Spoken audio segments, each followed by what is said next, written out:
அதுலயும் போய் வேற பாட்டு போடுவேன். அம்மாடி ஆத்தாடி இந்த பாட்டாங்க பாத்தீங்க.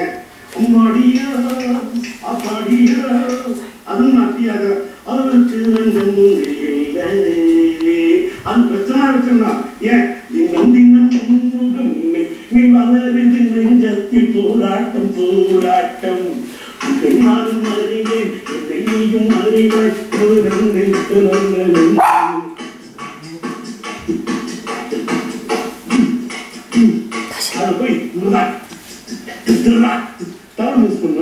என்னென்ன பேச்சு முடிப்பேன் அதெல்லாம் பண்ணேன். இதுல இன்னும் அந்த காலத்துல டிவியில வச்சு என்ன கம்பல் பண்ற பார்த்தாரு ஆனா வந்து எனக்கு இந்த திறமை இருக்கு அப்படின்னு உங்களுக்கு கலக்கி விளக்கி எனக்கு என்ன நானாக இருக்கிறேன். என்னை யாரு வேணா என்ன கிண்ட பண்ண ஒன்றுமே பண்ண முடியாது. சரி, இவர் அந்த காலத்துல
எனக்கு வந்து ஏதோ வரும்.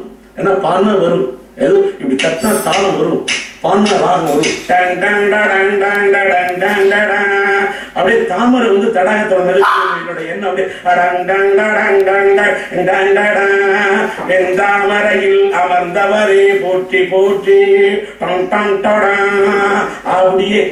இது வந்து ஒண்ணு இல்லை, நான் பாடினேன்னா இது கிட்டத்தட்ட அப்படியே 108 ஸ்லோகம். யாரு எழுதுனதுன்னு பாருங்க. என்னோட நோட் எனக்கு என்ன கற்பனை இப்படிதான் நான் வந்து என்னுடைய இசை வந்து இப்படி இந்த இசை அறிவு எங்க வரும். அதாவது வீர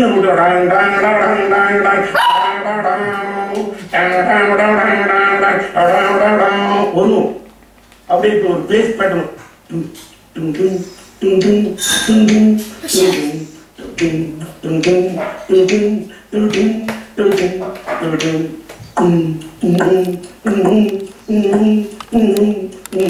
இது மாதிரி இதை போறத போய்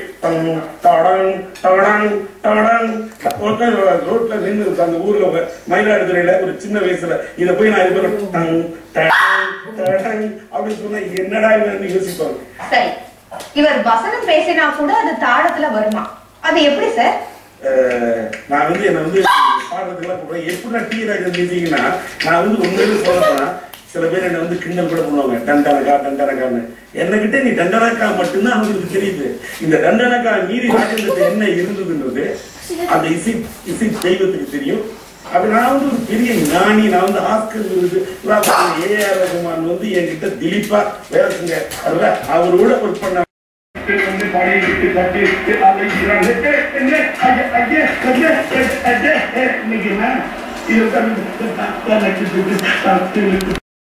போன்